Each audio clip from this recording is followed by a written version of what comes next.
The biting autumn wind swept across the plains of Wyoming Territory, carrying whispers that followed Gemma Norwood like a shadow. It was 1878, and the 22-year-old woman stood on the edge of Sweetwater Creek, her reflection rippling in the water as broken as her hopes. The scar that ran from her left temple down to her jaw caught the late afternoon light, a permanent reminder of the night that had changed everything. The night that had marked her as damaged goods in the eyes of everyone in Timber Ridge. "No decent man will have you now," her aunt had declared the day Gemma's bandages came off. "That face will scare off any suitor with sense." Gemma tucked a strand of auburn hair behind her ear, trying to hide the scar as she always did. 6 months had passed since the accident, and though the pain had dulled, the stares hadn't. She knelt by the creek, filling her bucket with water for the evening's chores. Her aunt and uncle's homestead was visible in the distance, a modest cabin with smoke curling from the chimney. They had taken her in after her parents' passing 4 years ago, a kindness they never let her forget. The sound of approaching hoofbeats pulled her attention from the water. Gemma stood quickly, smoothing her faded blue dress and turning to see a rider approaching from the north. Strangers were uncommon this far from town, especially as winter loomed. The man rode tall on a chestnut stallion, his face shadowed by a wide-brimmed hat. "Afternoon, miss," he called, slowing his horse as he neared. "Hope I'm not disturbing you." "Not at all," Gemma replied, her hand instinctively rising to cover the left side of her face. "Can I help you with something?"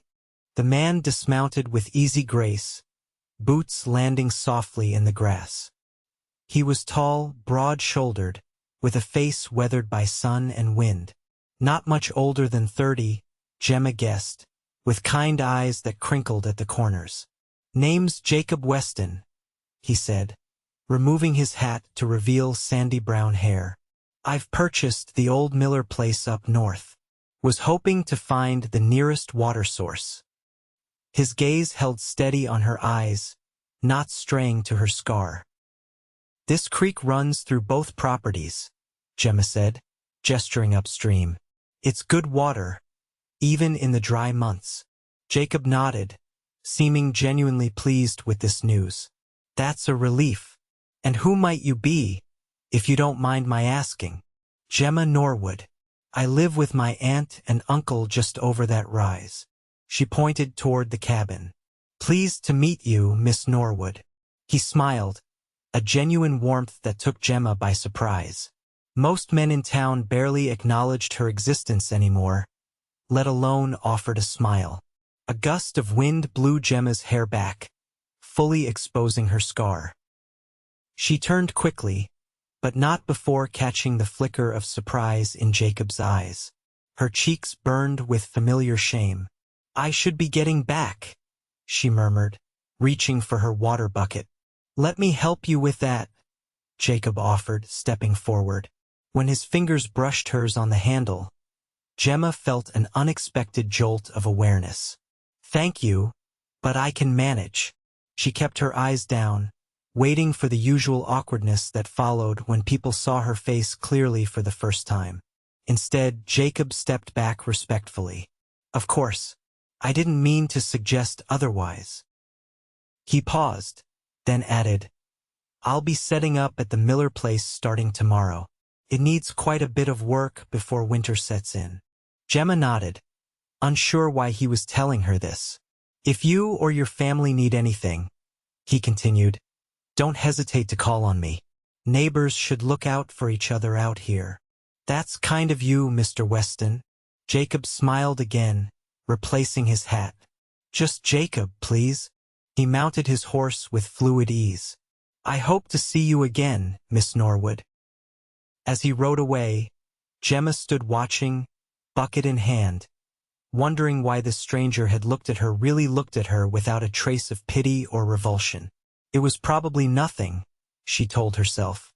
Once he heard the gossip from town, he'd avoid her like everyone else did. Still, as Gemma walked back to the cabin, she couldn't help the small flicker of warmth that had ignited in her chest. For the first time in months, someone had treated her like a person instead of a tragedy. Aunt Martha was stirring a pot of stew when Gemma entered the cabin. "You took your time," she remarked, not looking up. "The water run off while you were daydreaming?" "I met the new neighbor," Gemma replied, setting the bucket near the wash basin. "He's taken over the Miller place." This caught Martha's attention. Her thin face pinched with interest. "A man? Alone?" "His name is Jacob Weston." Uncle Frank looked up from his whittling by the fire. "Weston, you say? Heard talk in town of a rancher buying that property. Supposedly worked some big outfit in Montana. He seemed nice," Gemma offered, reaching for potatoes to peel. Martha snorted. "Nice means nothing. Men want wives who can bear children and won't embarrass them in town." Her eyes flicked to Gemma's scar. "Don't go getting ideas in your head, girl. You'd do better focusing on what prospects you do have." Gemma's hands stilled over the potatoes. They'd had this conversation before. Martha believed Gemma's only hope was Edgar Fitch, the widowed shopkeeper 30 years her senior who had hinted at his interest. The thought made her stomach turn. "I wasn't getting ideas," Gemma said quietly. "Just making conversation." Later that night, as Gemma lay in her narrow bed in the corner of the cabin, she thought of Jacob Weston's smile and the way he'd looked directly at her without flinching. It was a small thing, perhaps meaningless, but it had been so long since anyone had truly seen her. The accident that had scarred her had happened during a spring thunderstorm. The team pulling their wagon had spooked at a lightning strike, overturning it. Gemma had been thrown clear but hit her face on a jagged rock. The doctor said she was lucky to keep her eye, but as the weeks passed and the whispers grew, Gemma wondered if lucky was the right word. Before her injury, she'd had suitors. Nothing serious, but there had been dances and picnics, young men calling at the cabin on Sunday afternoons. After, they'd all disappeared like morning mist. Even Thomas Riley, who had once written her poetry, couldn't look at her anymore. Gemma touched her scar in the darkness, tracing its familiar path. She wasn't a fool. She knew what people saw when they looked at her now. But for a brief moment today, a stranger had made her feel human again. "Don't be silly," she whispered to herself. He was just being polite. Still, as sleep claimed her, Gemma found herself hoping she might cross paths with Jacob Weston again. The following days brought an unusual bustle of activity to the Miller property. Jacob had hired men from town to help with repairs, and the sound of hammering carried across the plains. Gemma watched from a distance as she tended the garden or collected eggs, curious about the transformation taking place. A week after their first meeting, Gemma was hanging laundry when she spotted Jacob riding toward their cabin. Her heart quickened as she smoothed her apron, wishing she'd worn something nicer than her faded work dress. Martha emerged from the cabin, wiping her hands on her apron as Jacob approached. Frank stepped out from the barn, his expression guarded but not unfriendly.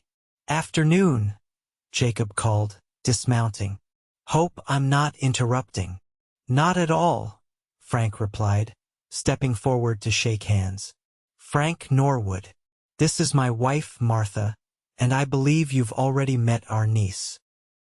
Jacob nodded respectfully to Martha, then turned to Gemma with that same direct gaze. "Miss Norwood, good to see you again." "Mr. Weston," Gemma responded, painfully aware of Martha's scrutinizing stare. "What brings you by, neighbor?" Frank asked, gesturing toward the house. "Care for some coffee? That's kind, but I can't stay long. I'm actually here with a proposition." Jacob removed his hat, revealing hair damp with honest work. "I've got more repairs than I anticipated at my place, and I could use some help with meals for my crew. I was wondering if Miss Norwood might be interested in cooking for us, for fair wages, of course." Martha's eyebrows shot up. Gemma, I've heard she's quite skilled in the kitchen, Jacob continued smoothly. And it would be a great help to me. The men work better on full stomachs. Gemma stood frozen, uncertain if she'd heard correctly. Was he offering her a job? Frank stroked his beard thoughtfully. How many men are we talking about? 4 plus myself. Just for the next 2 weeks or so, until the major work is done. Martha's expression had turned calculating. What sort of wage did you have in mind? As they discussed terms, Gemma could hardly believe what was happening. The opportunity to earn her own money, to spend time away from her aunt's critical eye, to have a purpose beyond endless chores, it seemed too good to be true. What do you say, Gemma? Frank finally asked. It's your decision. Gemma met Jacob's gaze, searching for any hint of pity or ulterior motive. She found none, only a straightforward question in his eyes. I would be happy to cook for you and your men, Mr. Weston, she said, her voice steadier than she felt.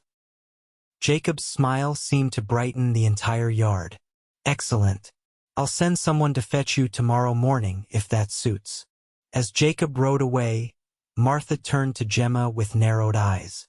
Well, this is unexpected, though I can't imagine why he'd ask for you specifically. Perhaps he really did hear about her cooking, Frank suggested, heading back to the barn. Perhaps, Martha replied, clearly unconvinced. Just remember, Gemma, a man hiring you for cooking doesn't mean anything more. Don't embarrass yourself by thinking otherwise. Gemma nodded, keeping her eyes down to hide the spark of hope she couldn't quite extinguish. Tomorrow she would leave this cabin. Tomorrow she would have something of her own. The next morning dawned clear and cool. Gemma rose before the sun, putting extra care into her appearance.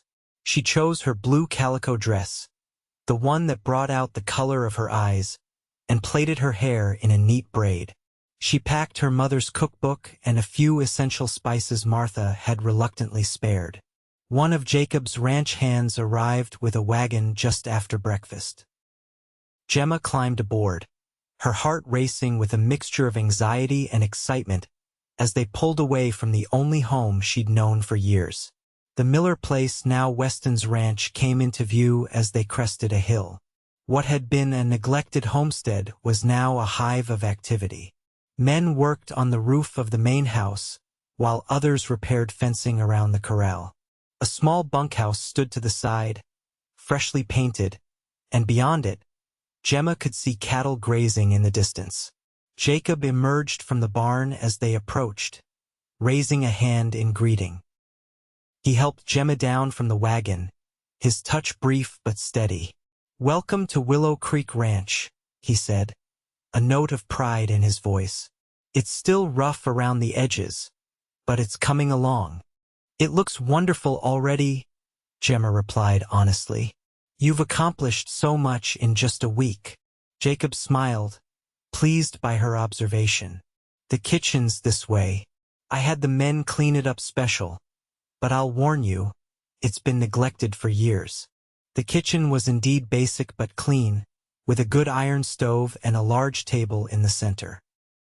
Shelves lined one wall, already stocked with flour, sugar, coffee, and other essentials. "I took the liberty of ordering supplies from town," Jacob explained. "If there's anything missing, just let me know." Gemma set down her basket, already mentally planning the day's meals. "This will do nicely, thank you." "The men break for lunch at noon," Jacob said, heading for the door. "They're good fellows, but they eat like wolves, so be prepared." He paused in the doorway, turning back. "I'm glad you're here, Miss Norwood." Something in his tone made Gemma look up, catching his gaze. For a moment, neither spoke, and Gemma felt a curious flutter in her chest. "Thank you for the opportunity," she finally said. After Jacob left, Gemma took a deep breath and set to work. She found comfort in the familiar routine of cooking, and by noon, the kitchen was filled with the aromas of fresh bread and beef stew. She'd also baked an apple pie, using the last of the fall apples she'd brought from home. When the men filed in for lunch, Gemma felt a moment of panic. These strangers would see her scar, would exchange glances, would whisper later. But to her surprise, they simply nodded respectfully, thanked her for the food, and fell upon it with enthusiasm. If they noticed her face, they gave no sign. Jacob arrived last, removing his hat as he entered. "Something smells mighty fine in here," he declared, washing his hands at the basin. Gemma served him a plate, keeping her eyes lowered, still not fully comfortable with direct interaction. "I hope it meets your expectations." Jacob took a bite of the stew, closing his eyes in appreciation. "Miss Norwood, this exceeds every expectation I had. The men and I are lucky to have you." The simple compliment warmed Gemma more than it should have. She busied herself with serving the others, but couldn't help noticing how Jacob sat at the head of the table, including her in the conversation, asking her questions, drawing her out. By the end of the first day, Gemma returned to her aunt and uncle's cabin with flushed cheeks and a lightness in her step she hadn't felt in months. The work was hard, but it felt good to be useful, to be appreciated for something she could do rather than defined by what had happened to her. Days fell into a pleasant rhythm. Each morning, Gemma would arrive at Willow Creek Ranch and prepare meals for the men. Jacob often joined her in the kitchen between tasks, sometimes just for coffee, sometimes to discuss plans for the ranch. He spoke to her of his dreams for the property, of breeding the best cattle in the territory, of building something that would last. Gemma found herself opening up as well, sharing stories of her childhood, of the parents she'd lost to influenza, of her love for cooking and gardening. Jacob listened attentively, asking questions, remembering details she mentioned in passing. A week into her employment, Gemma was kneading bread dough when Jacob entered the kitchen, his expression troubled. "Everything all right?" she asked, noting the furrow between his brows. Jacob sighed, pouring himself coffee. "Just some trouble brewing in town. Nothing for you to worry about." Gemma continued kneading, waiting. She'd learned that Jacob would often share more if given space. "Man named Victor Blackwell's been buying up land all around the territory," he finally said, "pushing people out, sometimes by force. Heard today he's set his sights on this valley." "I've heard my uncle mention that name," Gemma said. "He has a reputation for getting what he wants." "That he does." Jacob's jaw tightened. "But so do I when it matters." Gemma shaped the dough into loaves, setting them aside to rise. "This place matters to you." "More than I expected it to," Jacob admitted, his gaze lingering on her face. "I came here looking for a fresh start. Found more than I bargained for." Something in his tone made Gemma's cheeks warm. She turned away, busying herself with wiping flour from the table. "The ranch is coming along beautifully. You should be proud." Jacob set down his coffee cup and took a step closer. "Gemma." It was the first time he'd used her given name, and the sound of it in his deep voice sent a shiver through her. "Yes?" she managed, still not looking up. "Would you—" he hesitated, then seemed to change course. "Would you consider staying on permanently? As my cook, I mean. The men will be heading back to their regular outfits soon, but I'll need someone here. The pay would be better, of course." Disappointment and hope warred within Gemma's chest. Had she imagined that moment of connection? "I would need to discuss it with my aunt and uncle," she said carefully. "But I'd like that very much." Jacob smiled, relief evident in his expression.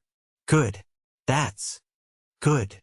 That evening, as Gemma broached the subject with Martha and Frank, she was surprised by their reaction. "A permanent position?"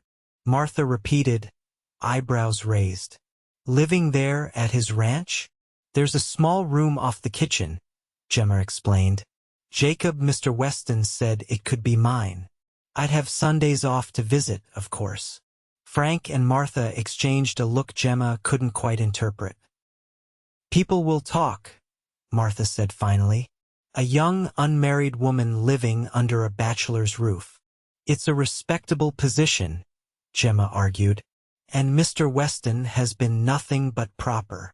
Frank cleared his throat. "Has he shown any particular interest in you, Gemma?" The question caught her off guard. "Interest? No, I don't believe so. He values my cooking, that's all."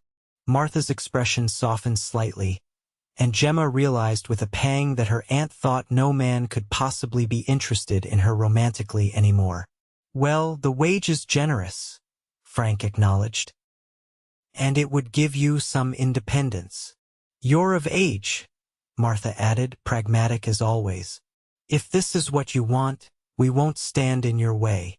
Gemma nodded, pushing down the complicated emotions rising in her throat. "Thank you. I'll tell Mr. Weston tomorrow."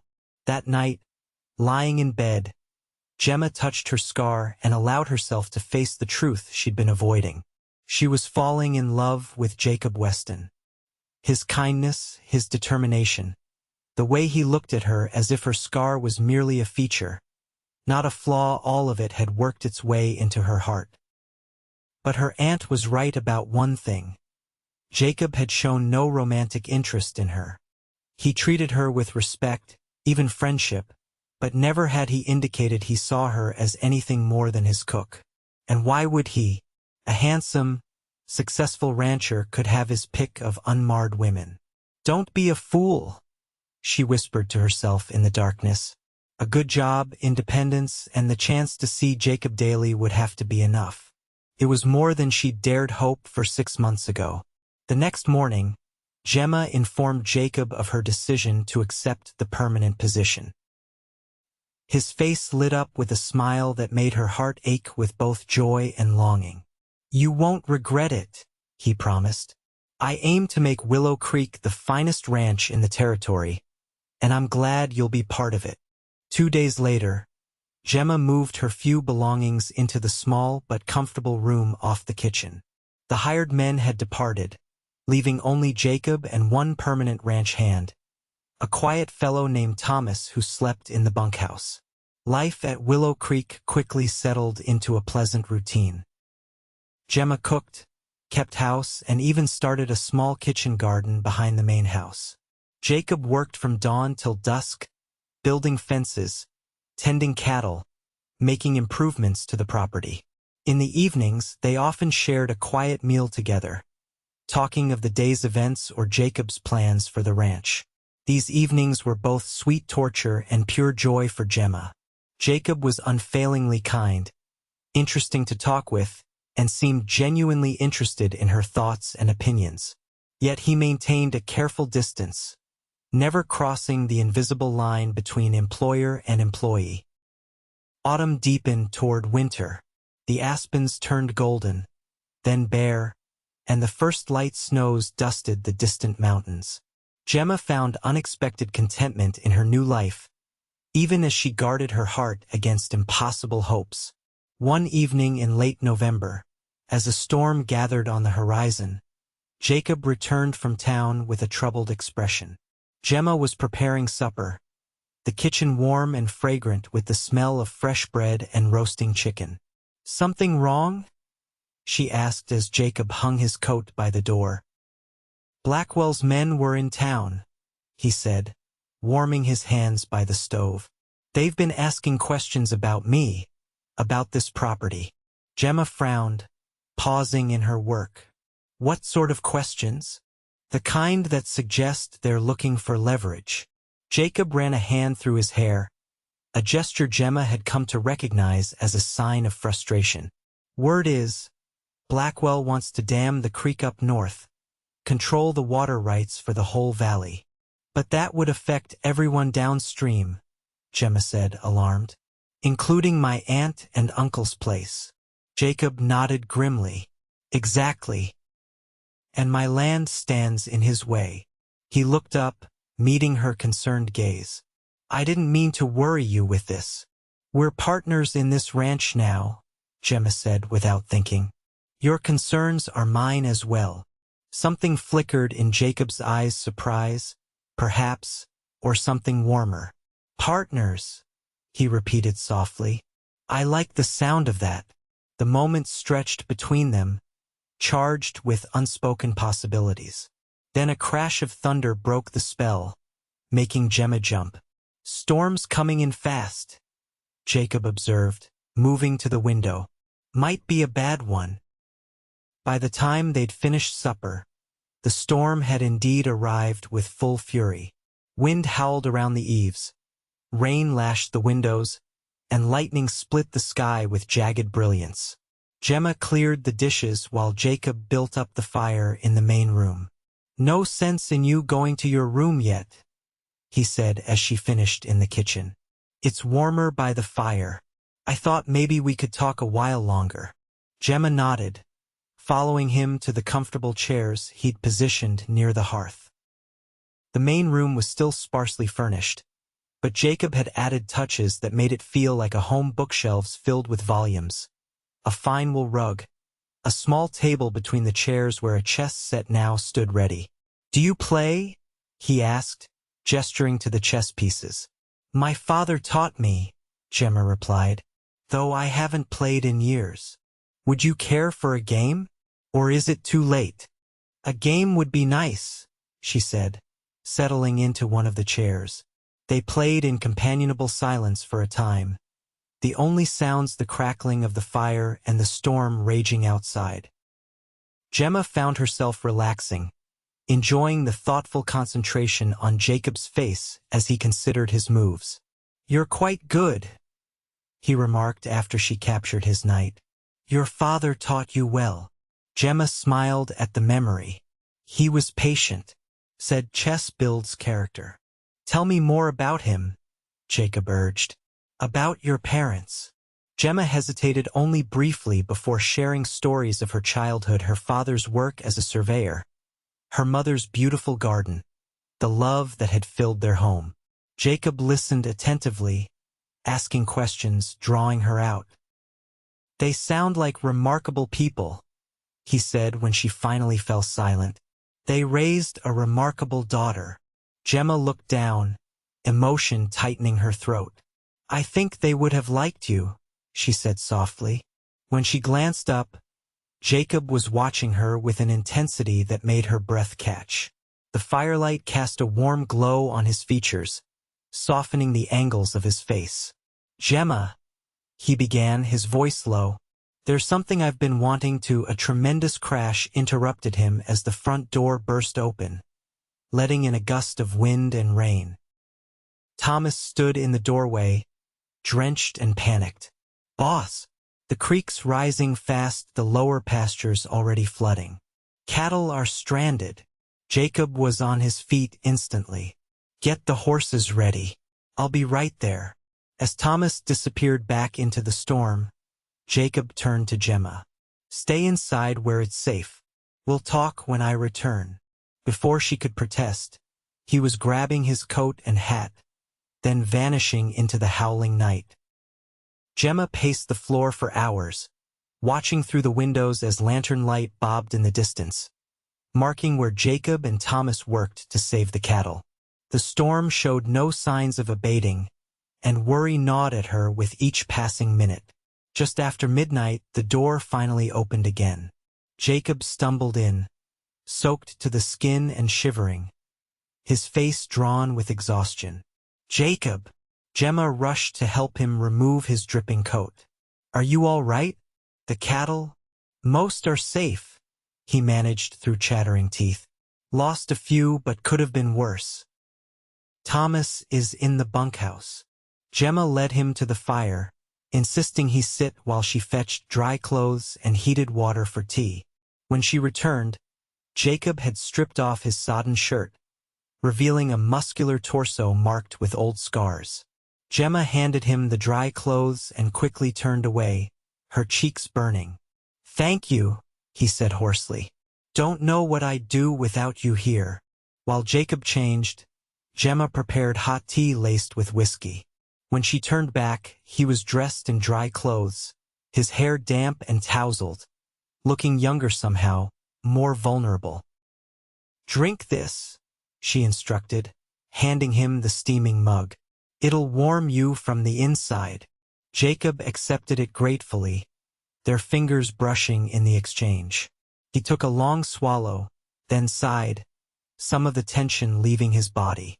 "What you said earlier," he began, his voice still rough from the cold, "about us being partners. Did you mean that?" Gemma nodded, surprised by the question. "Of course. I care about Willow Creek.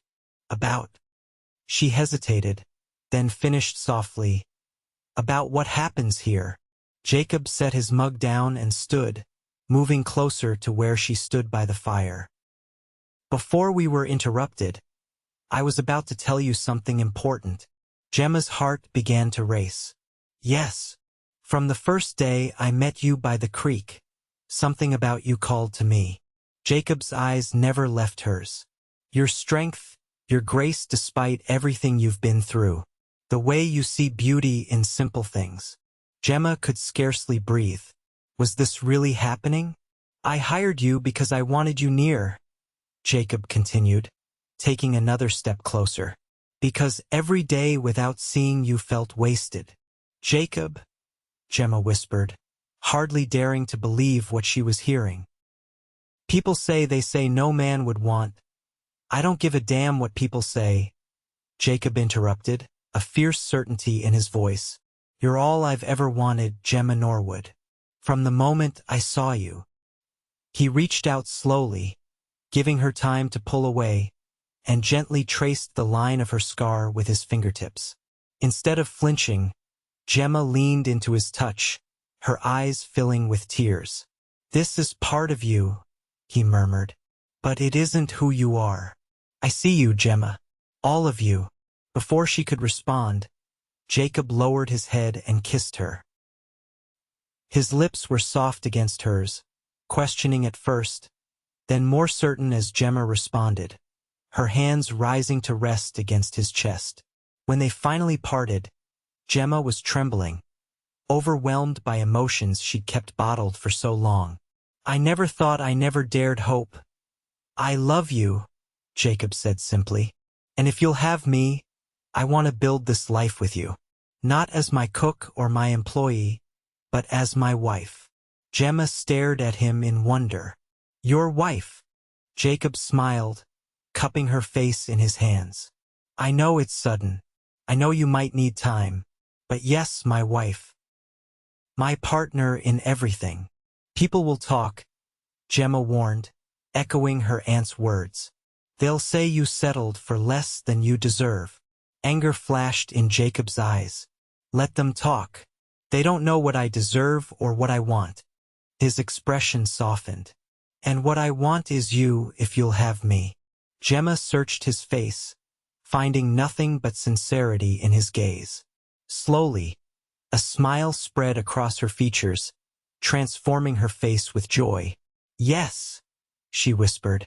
"Yes, I'll have you." Jacob's answering smile was radiant. He lifted her into his arms, spinning her around as the storm continued to rage outside, powerless against the warmth they'd found within. The next morning dawned clear and cold, the storm having blown itself out overnight. Gemma woke early, momentarily disoriented to find herself on the sofa in the main room, a blanket tucked around her. The events of the previous night came rushing back. Jacob's declaration, his proposal, the kiss that had changed everything. Jacob had insisted on taking the chair, allowing her the more comfortable sofa, neither of them willing to part after the emotional revelations of the night. They'd talked for hours, sharing hopes and dreams, making plans for their future together. Now, in the clear light of day, Gemma felt a moment of doubt. Had it all been real? Had Jacob truly asked her to be his wife? The sound of movement in the kitchen drew her attention. She rose, straightening her rumpled dress as best she could, and followed the noise. Jacob stood at the stove, attempting to make coffee, his back to her. "Good morning," she said softly. Jacob turned, and the look of pure joy that transformed his face at the sight of her banished every doubt. He crossed the kitchen in 2 strides, taking her hands in his. "I was afraid I dreamed it all," he admitted, his voice rough with emotion. Gemma smiled up at him. "I had the same fear." Jacob raised her hand to his lips, pressing a kiss to her knuckles. "No dream, though I still can't quite believe my luck." Later that morning, after a simple breakfast, Jacob insisted on taking Gemma to her aunt and uncle's home to share their news. The ride across the valley was peaceful, the land washed clean by the storm, puddles reflecting the clear blue sky. Martha's face when they announced their engagement was a study in disbelief. "Married?" she repeated, staring at Jacob as if trying to discover his ulterior motive. "To Gemma?" "Yes, madam," Jacob replied steadily. "If she'll have me, and if you and Mr. Norwood give your blessing." Frank studied Jacob with narrowed eyes. "This is rather sudden, isn't it?" "In a way," Jacob acknowledged. "But I've known my mind since nearly the first day I met your niece. I was just waiting for the right time to speak." "And you're certain?" Martha pressed, her gaze shifting to Gemma's scar, then back to Jacob. "Absolutely certain?" Jacob's jaw tightened almost imperceptibly. "Mrs. Norwood, I'm certain that Gemma is the most remarkable woman I've ever known. I'm certain that I love her and want to build a life with her. And I'm certain that anyone who can't see her worth beyond a scar isn't worth her time or mine." A startled silence followed this declaration. Then, surprisingly, Martha's stern expression softened. "Well," she said, glancing at Gemma with something like respect, "it seems you've found yourself a good man after all." Frank extended his hand to Jacob. "You have our blessing, Weston, but you'd better treat her right." "I intend to, sir," Jacob replied, shaking Frank's hand firmly. "Every day of my life." As they prepared to leave, Martha pulled Gemma aside. "I never thought," she began, then stopped, seeming to struggle with her words. "I worried for you after the accident. Feared you'd face a hard, lonely life." "I know, Aunt Martha," Gemma said gently.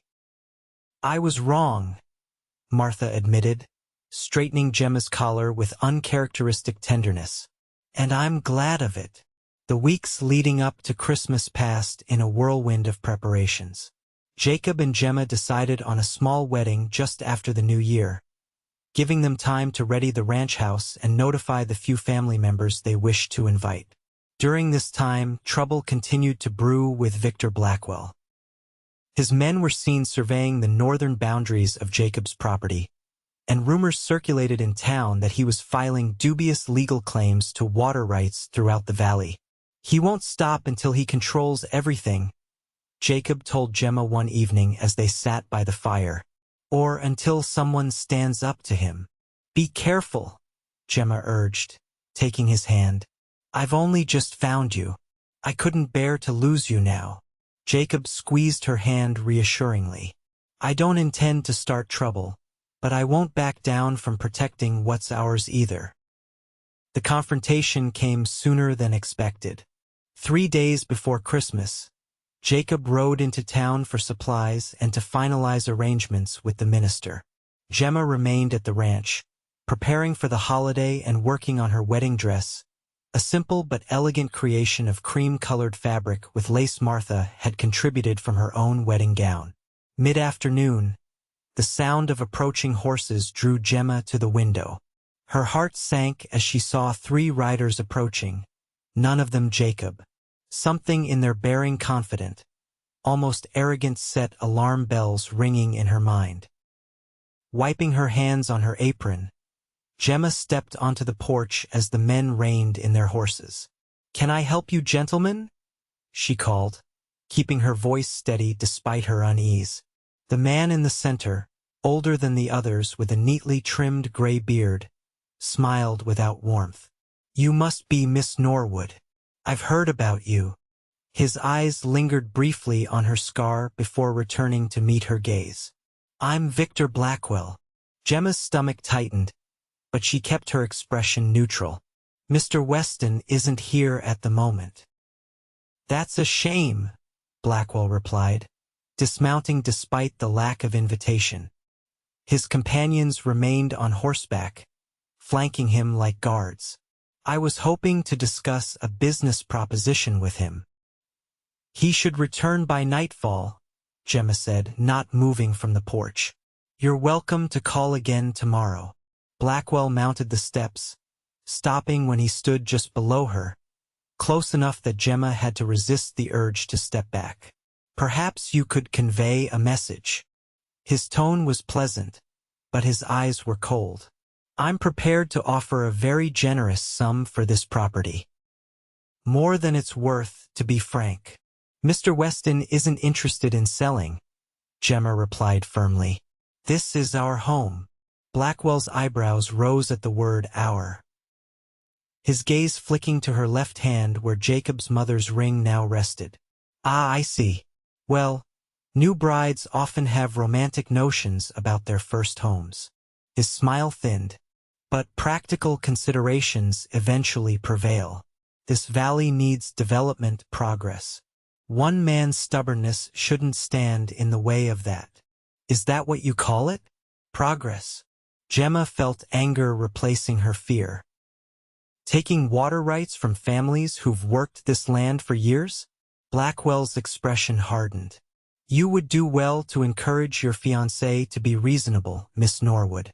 I get what I want one way or another. The smart move is to take my offer while it stands. That sounds remarkably like a threat, Mr. Blackwell. The new voice came from behind the mounted men. All heads turned to see Jacob approaching on horseback, his expression dangerously calm. Thomas rode beside him, a rifle across his saddle. Blackwell's men tensed, hands moving subtly toward their weapons, but Blackwell himself merely smiled. Weston, just the man I wanted to see. Your lovely fiancé and I were having a pleasant chat. Jacob dismounted, handing his reins to Thomas before walking toward the house. His eyes met Gemma's briefly, checking that she was all right, before fixing on Blackwell. I heard enough to know it wasn't pleasant, Jacob said evenly, and that you were making threats on my property. Not threats, Blackwell corrected. Advice. Friendly advice from a businessman to a newcomer. Jacob stopped at the foot of the porch steps. Let me give you some advice in return.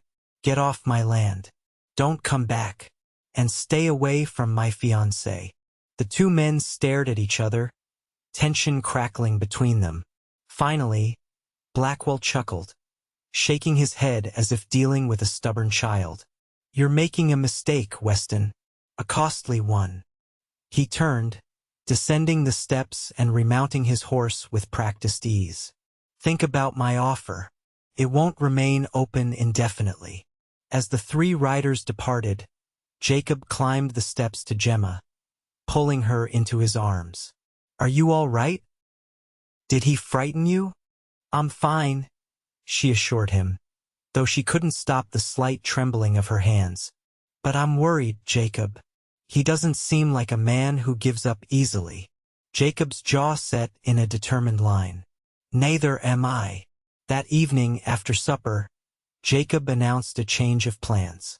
I think we should get married sooner, he said, taking Gemma's hand across the table.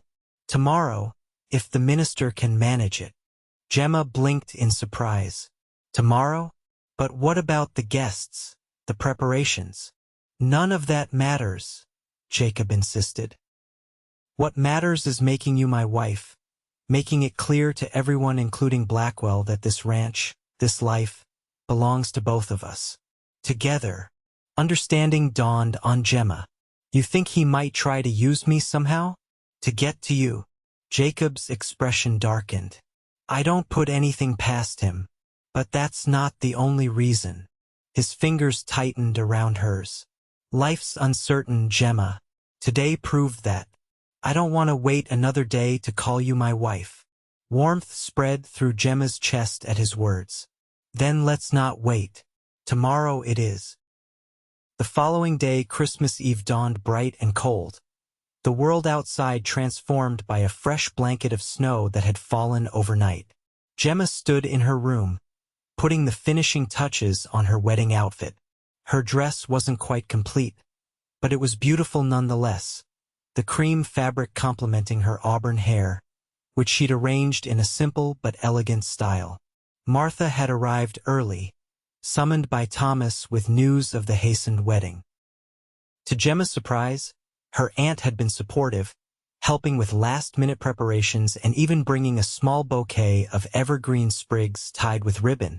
"You look lovely," Martha said now, adjusting the collar of Gemma's dress. "Your mother would be proud." Gemma blinked back tears at the unexpected kindness. "Thank you, Aunt Martha." A knock at the door announced Frank's arrival. "Minister's here," he said, his eyes widening slightly at the sight of his niece. "My word, Gemma, you're a vision." The ceremony took place in the main room of the ranch house, before the fireplace where Jacob had first declared his love. Only Martha, Frank, Thomas, and the minister were present, but Gemma found she didn't mind the small gathering.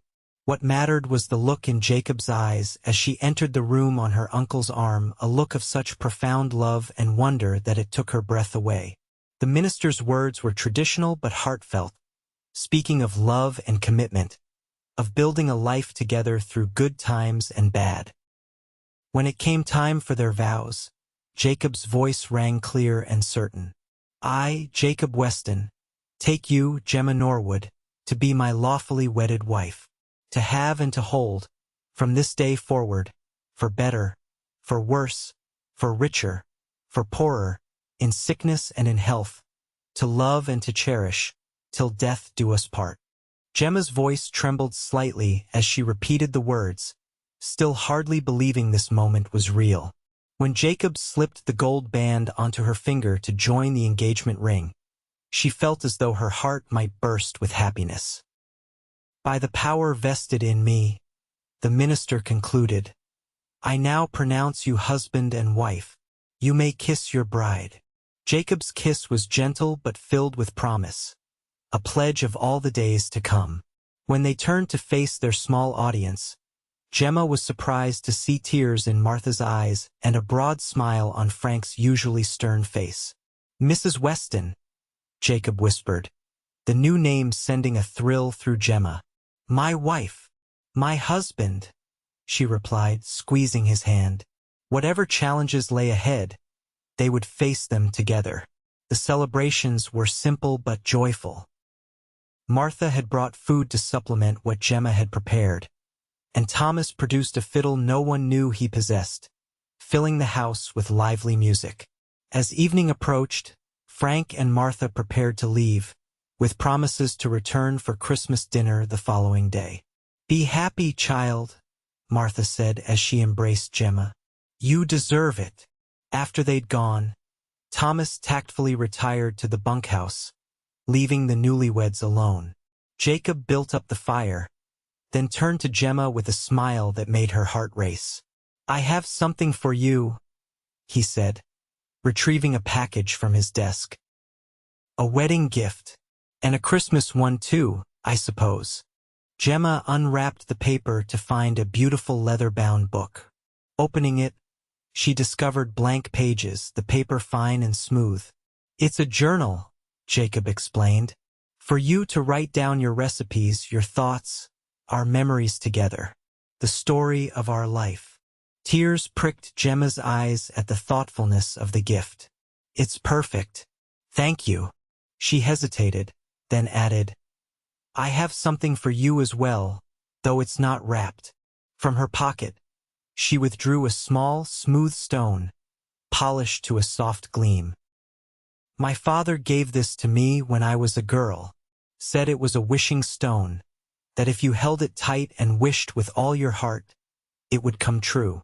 She placed it in Jacob's palm, closing his fingers around it. Every night after the accident, I held the stone and wished for someone who would see beyond my scar, who would love me as I am. And then you came. Jacob's eyes glistened in the firelight. Gemma, he whispered, drawing her into his arms.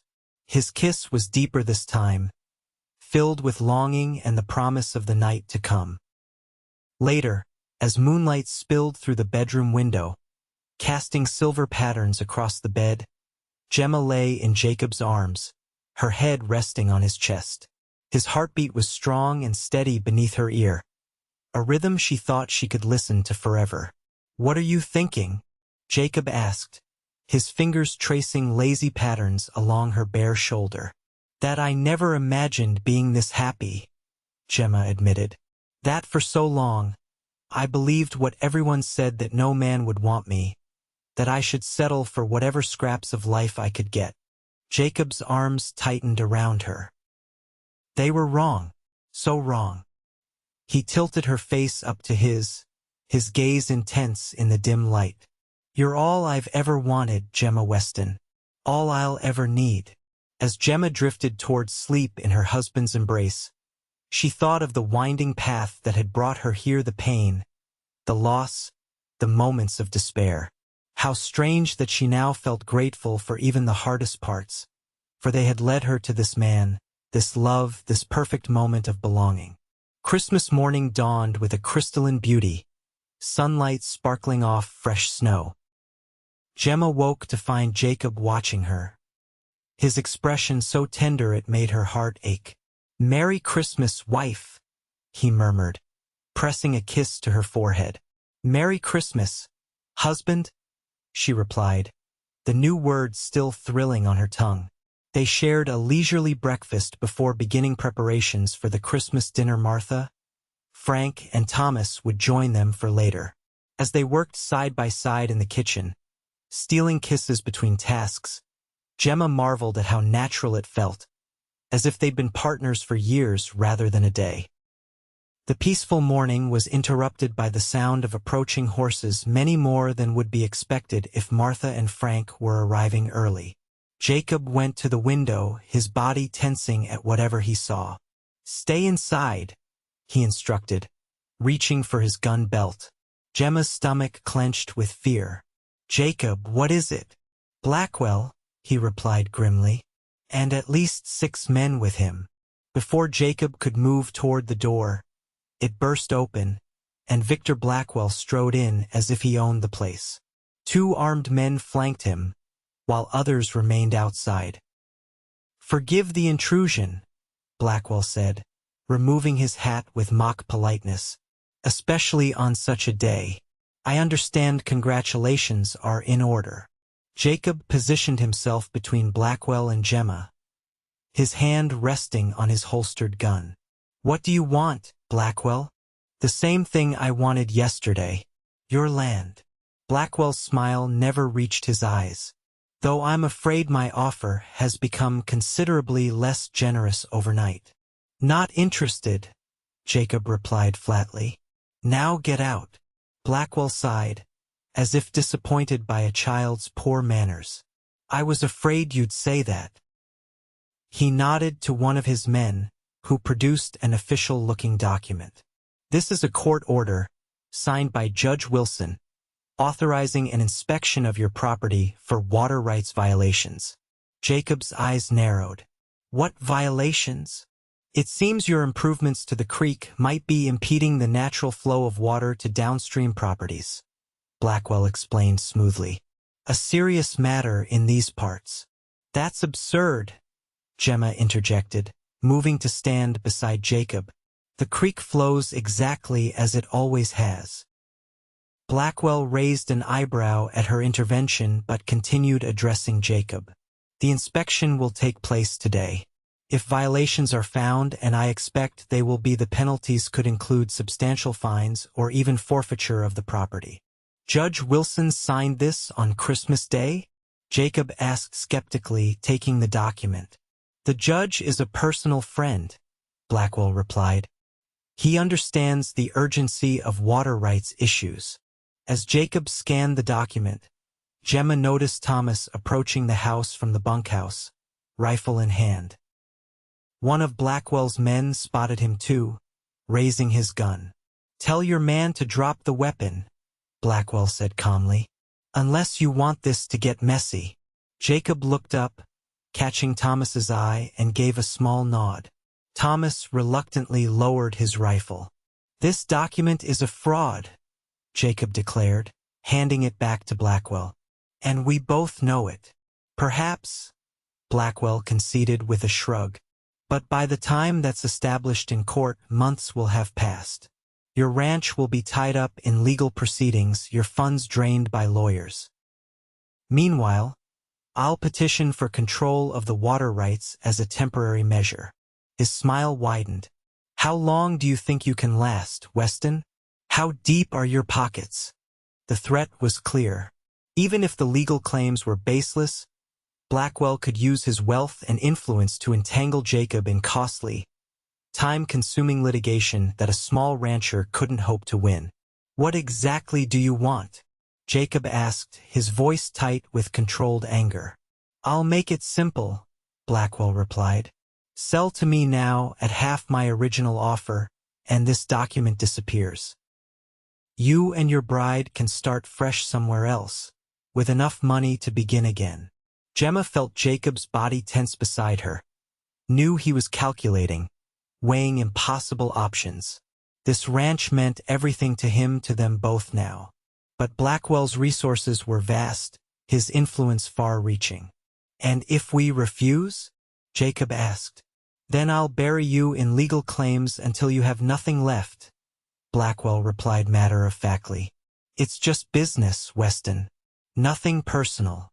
The sound of more approaching horses interrupted the standoff. Through the open door, Gemma saw Frank and Martha arriving in their wagon, accompanied by several men on horseback, neighbors from throughout the valley. She realized, recognizing faces she'd known all her life. Blackwell frowned at the unexpected arrivals. "What's this?" Jacob's lips curved in a slight smile. "Appears we have company for Christmas dinner." Frank entered first, nodding to Jacob and Gemma before fixing Blackwell with a hard stare. "Causing trouble on Christmas, Blackwell? That's low even for you." One by one, the other ranchers and farmers filed in until the room was crowded with determined-looking men and a few women.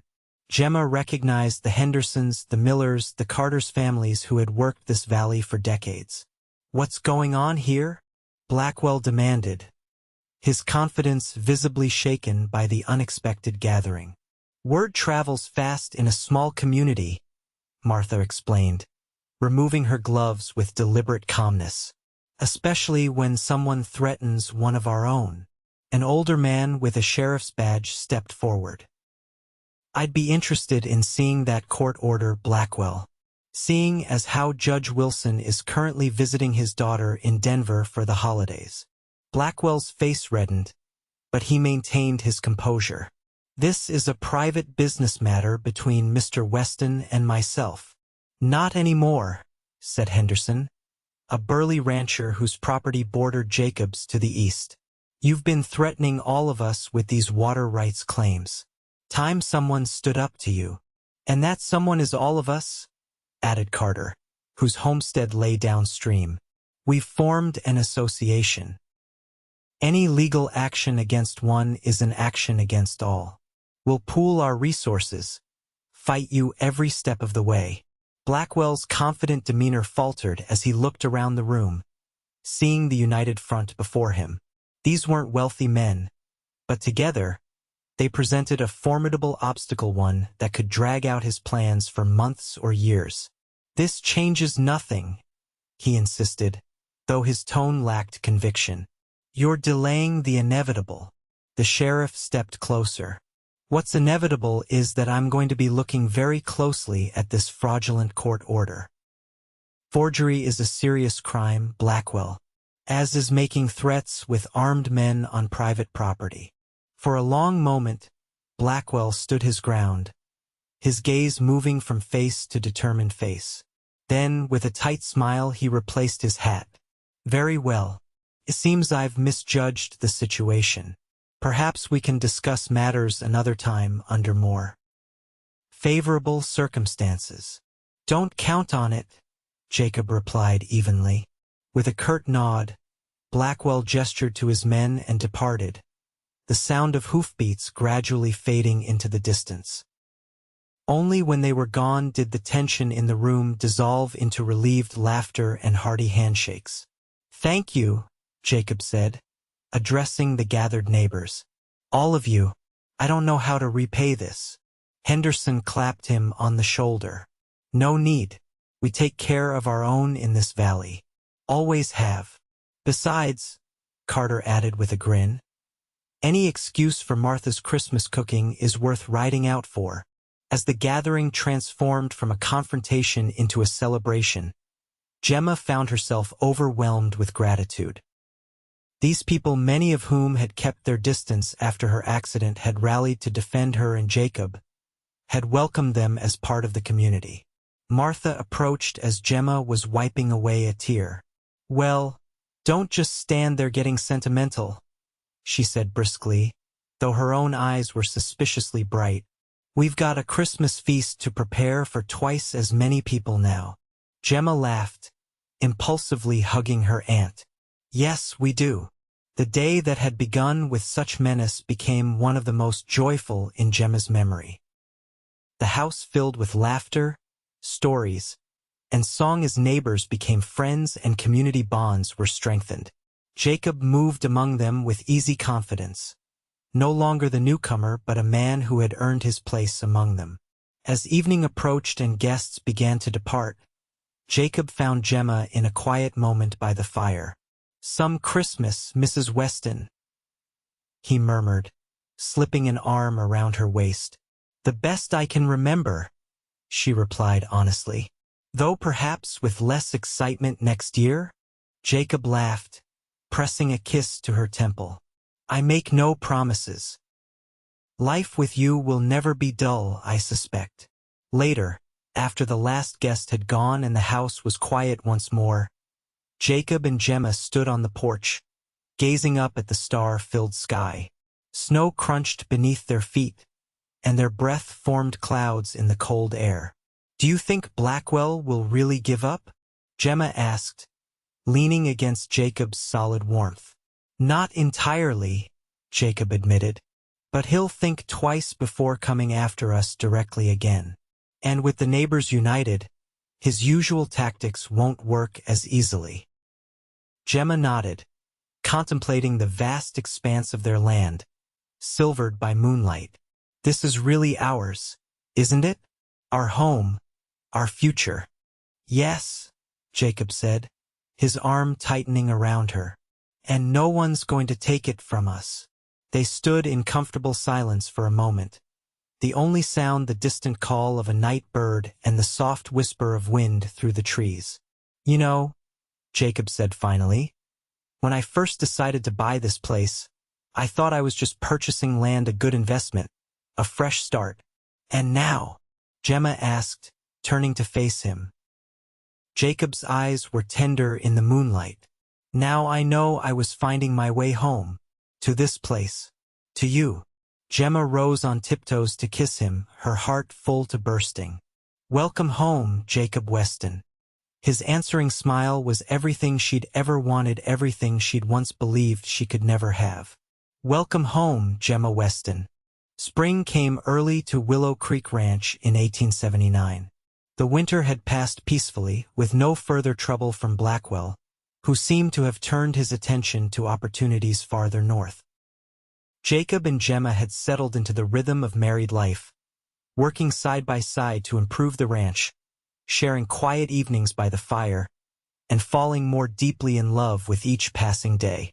As the snow melted and the first green shoots appeared, Gemma found herself filled with a sense of anticipation. The ranch was thriving under Jacob's careful management. They had weathered their first challenge together and emerged stronger. And now, as she stood in the doorway watching Jacob work with a new foal in the corral, she carried a secret that made her heart sing. Jacob looked up, catching sight of her, and his face broke into that smile that still made her knees weak after months of marriage. He said something to Thomas, then made his way to the house, removing his hat as he approached. "What brings that beautiful expression to your face, Mrs. Weston?" he asked, kissing her lightly. Gemma took his hand, drawing him inside. "I have something to tell you," she said, unable to contain her joy any longer. "Something wonderful." Jacob's eyes searched hers, curious. "What is it?" "By Christmas," Gemma said, placing his hand gently against her still flat stomach, "there will be 3 of us at Willow Creek." Jacob's expression transformed from confusion to wonder to overwhelming joy in the space of a heartbeat. "A baby?" he whispered, his voice thick with emotion. "We're having a baby?" Gemma nodded, tears of happiness spilling down her cheeks. "Our family is growing."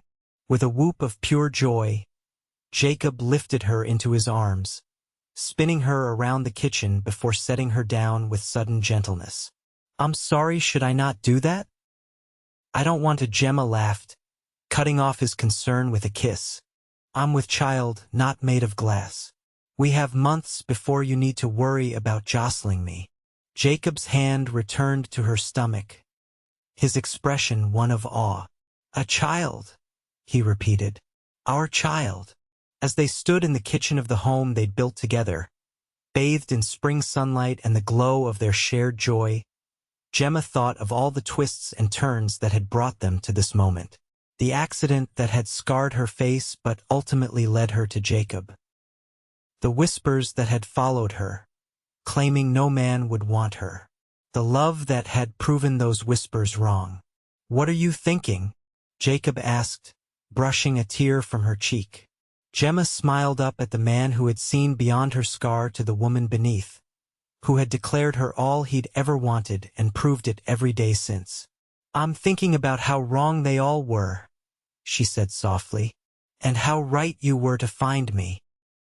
Jacob's answering kiss held all the promise of their future, the family they would raise, the love they would share, the life they would build together at Willow Creek Ranch. A life that had begun with a chance meeting by a creek, a scarred face, and a heart brave enough to love against all odds. 5 years later, on a warm summer evening, Gemma sat on the porch of Willow Creek Ranch, watching as Jacob chased their 4-year-old daughter Emma through the grass, their laughter carrying on the breeze. Beside Gemma in a cradle, 2-month-old Joseph slept peacefully, his tiny fist curled around his mother's finger. The ranch had prospered beyond their early hopes. The house had been expanded, the herd had grown, and Jacob's reputation as a fair and honest rancher had spread throughout the territory. Blackwell had eventually left the area entirely, his grand plans thwarted by the united front of the valley's landowners. As the sun began to set, painting the sky in shades of pink and gold, Jacob scooped up a giggling Emma and carried her back to the porch. The little girl's face was flushed with excitement, her dark hair so like her father's escaping from its braids. "Mama," she called, "Papa showed me the new foal. Can I name her? Please." Gemma smiled at her daughter's enthusiasm. "What name did you have in mind, sweetheart?" "Daisy," Emma declared confidently, "because she's pretty like the flowers."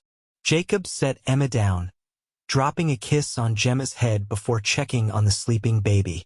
"Daisy it is, then. A fine name for a fine horse." As Emma chattered about the foal, Gemma met Jacob's gaze over their daughter's head, a silent communication of love and gratitude passing between them. After all these years, she still sometimes caught her husband looking at her with that same wonder he'd shown when they first met, as if he couldn't quite believe his good fortune. Later, after the children were asleep, Jacob and Gemma returned to the porch, sitting side by side in the rocking chairs Jacob had crafted the previous winter. The stars were emerging in the darkening sky, and a gentle breeze carried the scent of wildflowers from the meadow. "I got a letter from Martha today," Gemma said, reaching for Jacob's hand. "She and Frank are planning to visit next month." Jacob nodded, pleased. The relationship between Gemma and her aunt had mellowed over the years, softened by time and Martha's obvious adoration of her grandniece and nephew. That'll be nice. Emma's been asking when they'd visit again.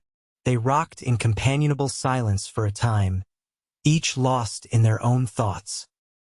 Finally, Jacob spoke, his voice thoughtful. Do you ever think about how different our lives might have been if I hadn't stopped by that creek that day? If I'd chosen another route? Gemma considered the question. Sometimes. But then I think perhaps we were always meant to find each other, one way or another. Jacob's thumb traced circles on the back of her hand. I'm glad it was that day, that creek, that I saw you before anyone could tell me their opinions or whisper their warnings. Gemma turned to him, the scar on her face now just another familiar feature, hardly noticed by either of them anymore. What would you have done if they had?